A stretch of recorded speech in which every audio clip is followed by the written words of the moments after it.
ऐसा लग रहा है कि शायद टेट पास करके गुनाह हो गया हो। मैं अपनी बात बताता हूँ, मेरे पाकुड़ जिला में ये नया संगठन बनने के पहले किसी को ये पता नहीं था कि मैं भी टेट पास हूँ, क्योंकि मैंने कभी ये समझा नहीं कि मैं टेट पास करके बहुत बड़ा काम कर लिया हो या बहुत बड़ा काम हो गया हो सकता है कि कुछ साथी टेट पास करके उनके मन में आ गया हो कि हम टेट पास कर गए हैं। हम ये नहीं कर सकते हैं दबाव के साथ, लेकिन हो ना हो कोई अनुभव किए हो। लेकिन ये नैरेटिव बना, ये वर्सेस हो गया टेट और नॉन टेट। नैरेटिव बनाने वाले सफल हो गए आपके दिलों तक ये बात पहुंचाने के लिए, आपके जहन में ये बात पहुंचाने के लिए कि अष्टमंगल कमेटी सरकार से जो वार्ता कर रही है, इस वार्ता में सिर्फ और सिर्फ टेट पास वालों को ही लाभ होने वाला है। निश्चित रूप से इसका सही जानकारी जो रांची जाते हैं, जो नेतृत्व करते हैं, उनको पता है या उनको पता हो सकता है क्या है नहीं है, लेकिन आम पारा शिक्षक, जो भोले भाले पारा शिक्षक आंख मूंद करके नेतृत्व पर भरोसा करते हैं, निश्चित रूप से सबका किसी न किसी तरह भरोसा है और वो ये चीज स्थापित कर दिए कि नहीं, एकदम ये अष्टमंगल जो बात कर रही है ये सिर्फ टेट पास वालों के लिए बात कर रही है, हम नॉन टेट वालों का परिषद का कहीं कुछ नहीं। निश्चित रूप से आम पारा शिक्षक ये समझ में सही में अगर ये हो रहा है तो बहुत गलत हो रहा है। तो जो जिसको लगा कि हमारे हमदर्द बन के जो उभरे हैं अभी प्रशिक्षित संगठन के नेता लोग, न चाहते हुए भी फॉलोअर हो गए। क्यों? कि उनको दिखाई देने लगा कि हो न हो इनके नेतृत्व में अगर हम आगे बढ़े तो इसमें हमारा हित सधेगा, अष्टमंगल के माध्यम से हमारा हित नहीं सधेगा, और इसलिए ये संगठन बना। मैं अष्टमंगल को पूरा 100% नहीं दूंगा, क्योंकि अगर ये गुट बटा भी है तो कहीं ना कहीं अष्टमंगल भी जिम्मेदार है। मैं कभी भी जीवन में 2003 से मैं नेतृत्व कर रहा हूँ, रांची से राज्य नेतृत्व से बहुत नजदीकी जुड़ा हुआ रहा। मैं हमेशा सिद्धांत का विरोधी रहा, किसी व्यक्ति का विरोधी नहीं रहा कभी, और आज भी मैं कभी व्यक्ति का विरोध नहीं करता हूँ। हाँ, सिद्धांत अगर गलत होगा तो सिद्धांत का मैं विरोध करता हूँ। लेकिन क्या होना चाहिए संकुल से लेकर के जिला स्तर तक के नेता का, कि अगर मेरा कोई अगुवा साथी है, निश्चित रूप से वो अपने आप में पूरा नहीं है, तो अगर उसको नेतृत्व का जिम्मेदारी दिए हैं तो लड़ाई उसी के नेतृत्व में लड़ेंगे। लेकिन अगर वो नेतृत्व कहीं गलती कर रहे हैं तो मेरा ये काम है, ये मेरा फर्ज बनता है, मेरा ये कर्तव्य होता है कि उसको हम ये सुझाएं कि नहीं भाई, आप जो वार्ता कर रहे हैं ये गलत हो रहा है, यहाँ पर ऐसा बात कीजिए जो सबों के लिए सही होगा, न कि हम उससे टूट कर बिखर जाएंगे। एक परिवार हर संभव प्रयास करता है कि कैसे मेहनत करके चलना पड़ता है परिवार में, ये तो समाज का संगठन है, हम लोग उसका प्रयास नहीं किए। मैंने अष्टमंगल को ये कहा था कि अगर 4 संगठन का समन्वय होकर के एकीकृत बन सकता है, अगर इन लोगों को लगता है, ये प्रशिक्षित गुटों को लगता है कि जब आप प्रशिक्षितों का जो है मांग को नहीं रखा जाता है, उसका हित की बात नहीं की जाती है, और इस जब इतना अप्रशिक्षित शिक्षक है और ये मान रहे हैं कि नहीं सिद्धि को विकास चौधरी या फिर उस ग्रुप के जो नेतृत्व करता है उनके बात का अगर यकीन है इन लोगों को, तो क्यों न जब वार्ता में जाएंगे तो अष्टमंगल हो सकता है, तो क्या 10 मंगल नहीं होता? लेकिन अगर 10 मंगल बना करके वो 2 ठो इस गुट का आदमी को भी अगर घुसा देता है, वहां बात क्या होता है नहीं होता है। अगर वो लोग बात नहीं करता तो उस बात को ये लोग रखता, क्या होता? ये झारखंड में टूटता तो नहीं संगठन। ये जो 2 गुट हो गए हैं ये होता नहीं ना। मैंने ये सुझाव दिया था, मेरा सिद्धि से भी अच्छा संबंध है, विकास से भी संबंध है, और ये मेरा सौभाग्य कहिए या मेरा व्यक्तिगत गुण कहिए, झारखंड में किसी भी जिला का नेतृत्व करने से मेरा कभी बुरा संबंध रहा ही नहीं, सबसे मेरा अच्छा संबंध है। और आज अलग गुट होने के बावजूद भी वो लोग बात करते हैं, हमको फोन करते हैं, राय भी लेते हैं, सलाह लेते हैं। लेकिन इन लोगों को हमने कहा था, सिद्धि को भी कहा था कि संगठन को मत तोड़िए, अभी भी कुछ नहीं बिगड़ा है।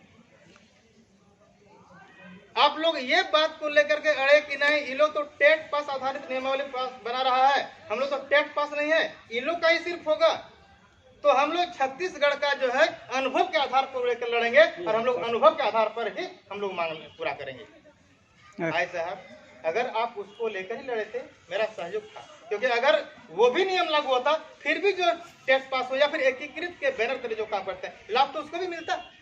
हम लोग के लिए सब फायदा है। अगर छत्तीसगढ़ देता वो भी लाभकारी है, बिहार दे रहा है वो भी लाभकारी है, क्योंकि हम लोग शुरू से जो आंदोलन किया था हम लोग का मांग एक मांग वेतन मांग, यही था ना। हम लोग उतना बड़ा आंदोलन खड़ा किए मोरहाबादी में, ऐतिहासिक आंदोलन न कभी हुआ था। आजादी के आंदोलन को छोड़ करके इस तरह का त्याग वाला समर्पण वाला आंदोलन कभी नहीं हुआ था किसी भी स्टेट में, जैसा कि हम लोगों ने मोरहाबादी में डेरा डालो किए थे। और उस समय यही चीज का एहसास हुआ था क्या कि जब तक हम लोग एक जगह एक मंच से नहीं लड़ेंगे तो हम लोग को नहीं मिलने वाला। क्यों? क्योंकि यहाँ पर भी वर्चस्व का लड़ाई है, आपके नेतृत्व में लड़ा जा रहा है। अगर मांग पूरा हो जाएगा तो नाम तो आपको हो जाएगा, श्रेय आपको मिल जाएगा। पारा शिक्षक जहन्नुम में चला जाए श्रेय उसको नहीं ले देंगे, चाहे कुछ भी करना पड़े। इसी का परिणति है कि आज भी जो है ये प्रशिक्षण चुका है। इसमें भी किसी का न किसी का डायरेक्ट नहीं लेकिन इनडायरेक्ट में है, क्योंकि सिद्धि का विकास चौधरी का इतना औकात नहीं है, इसको मैं जानता हूँ कि वो स्टेट का जो है संगठन खड़ा करेगा, उसके पीछे बहुत बड़ा राज है, लेकिन वहां तक हमको जाना नहीं। मैं यहाँ पर शायद ये ट्रेन टीचर भी जो है होंगे, है ना, बहुत सारे साथी हैं, तो मुझे कोई गिला शिकवा नहीं है। आपको अपना हित जहाँ दिखाई दिया आप मजबूर वहाँ चले गए हैं, लेकिन वैमनस्य मत रखिए और अपने संगठन कहिए कि अगर आप वो अनुभव आधार को छोड़ दिए, अगर आप बिहार मॉडल पर हाँ कर दिए, सरकार ने इतना आश्वस्त किया है कि हम किसी भी पारा शिक्षक को नहीं हटाएंगे। नंबर 1 हम जो है नियमावली बना करके आप लोग को दिखाएंगे, ठीक। और उस नियमावली में जहां लगता है कि नहीं इस बिंदु से आपको हानि है, नफा है, नुकसान, अगर कोई बिंदु में आपको त्रुटि लग रहा है उसका सुझाव दीजिए, उसका हम संशोधन करेंगे। जब आपको इतना आश्वस्त किया है तो हमको लगता है कि अब किसी भी गुट को कहीं बाहर में अब बैठक करके और स्टेटमेंट नहीं देना चाहिए पेपर में। आपको 8 है, आप लोग हैं, मिल करके बैठिए और उस नियमावली को देखिए, और नियमावली में अगर कुछ बिंदु है जहाँ की हम लोग को 65 का भला नहीं हो रहा हो उसको आप जोड़िए। क्या स्लैब नहीं होता है क्या? जो ग्रेजुएशन किया अगर स्लैब बनेगा तो जो ग्रेजुएशन किया उसको ज्यादा नहीं मिलेगा, 500 मिले, 100 मिले, 1000 मिले, मिलेगा ना। इंटर को कम मिलेगा ना, मैट्रिक को कम मिलेगा ना। अगर आप ट्रेंड है तो उसका अलग होगा ना, अनट्रेंड है उसका अलग होगा ना। तो जब इस चीज को मान के हम तैयार है कि जो है ग्रेड तो होगा ही, एक स्लैब तो होगा ही, लेकिन कब होगा? जब हमारे लिए कोई नियमावली होगा। एक बात बताइए कि आप क्या हैं? आपसे मेरा आप तमाम लोगों से सवाल है कि आप क्या हैं? क्या है आप? पारा टीचर हैं, पारा टीचर है ये एक लेवल है, लेकिन आप हैं क्या? आप हैं नो वर्क नो पे, डेली वेजेज मजदूर हैं आप। बायोमेट्रिक 5 दिन अगर आप एब्सेंट कर दीजिएगा, अगर आपको सही उसमें नहीं होगा अंकित कि क्यों एब्सेंट था, आपका मानदेय कट जाएगा, है कि नहीं? इसका मतलब क्या हम काम कर रहे हैं तो मिलेगा, नहीं काम कर रहे नहीं मिलेगा, नो वर्क नो पे। लेकिन अगर हम एक नियम से बन जाएंगे, क्योंकि हमको भी एक शिक्षक बनने के लिए एक प्रोसेस में आना होगा ना, अब प्रोसेस को बनवाना है। तो अभी सरकार जब ये पॉजिटिव हो गई है, ये बना रही है, तो हम लोगों को चाहिए कि हम लोग को सरकार से नियमावली पास करवाना है। और हम लोग को तो मौका है ना, जैसे हम लोग को देगा उसमें हम लोग देखेंगे भाई इस नियमावली में कहाँ हम लोग के लिए अहित है, जो अहित वाला बिंदु हम सुझाव दे देंगे। हाँ, एक चीज जान लीजिए, सरकार हो या सचिव हो, कभी भी इतना सहृदय नहीं होता है, आपके प्रति इतना सहानुभूति नहीं रहता है कि हम एक कलम से ऐसा करेंगे तो तमाम को भला हो जाएगा। उसका हर एक बात पर, हर एक सांस पर पेच रहता है, हर एक बात पर, हर एक सांस पर उसका पेच रहता है। इतना आसानी से आपको देगा नहीं, उसको बारीकी से समझना पड़ेगा कि आपको क्या दे रहा है, क्या नहीं दे रहा है और कैसे लेना है। तो सरकार जब पॉजिटिव है तो कैसे लेना होगा, ये क्षमता होना होगा। जो टेबल टॉप में लोग जाते हैं उसकी क्षमता है क्या।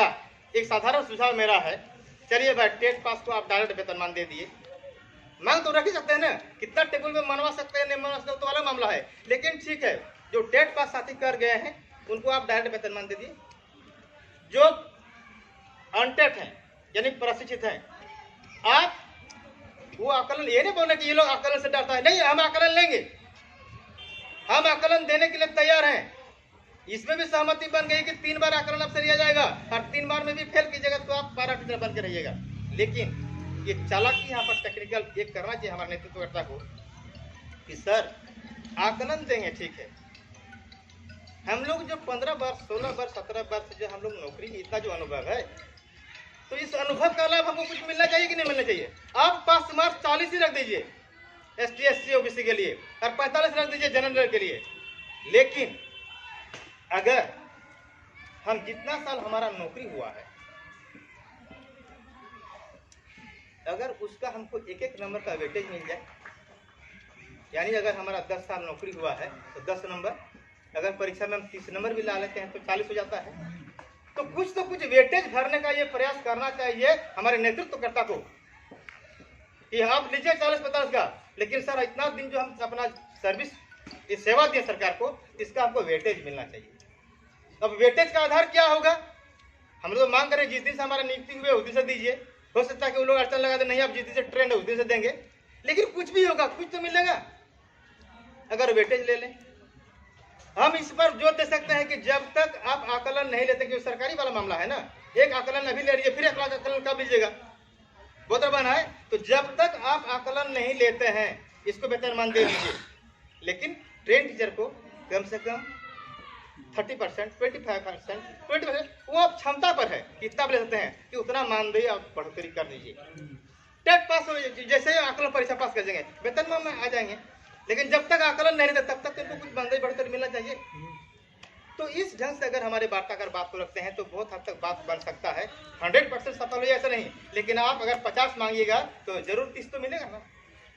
तो इस आधार पर हमारे संगठन को अगुवा को करना चाहिए, लेकिन अभी हमारे अगुवा साथी लोग भी जो है नेतागिरी करते हैं, नहीं बोलते हैं, इसलिए कि सबसे अच्छा सब हम अपने इसमें भी हम व्हाट्सएप ग्रुप से अपने आप को रिजर्व कर लिए हैं। क्या लिखेंगे? अब से मुंह लगा के क्या होगा? पाकुड़ में खूब मुड़ी पटकेंगे, कुछ लाभ होगा?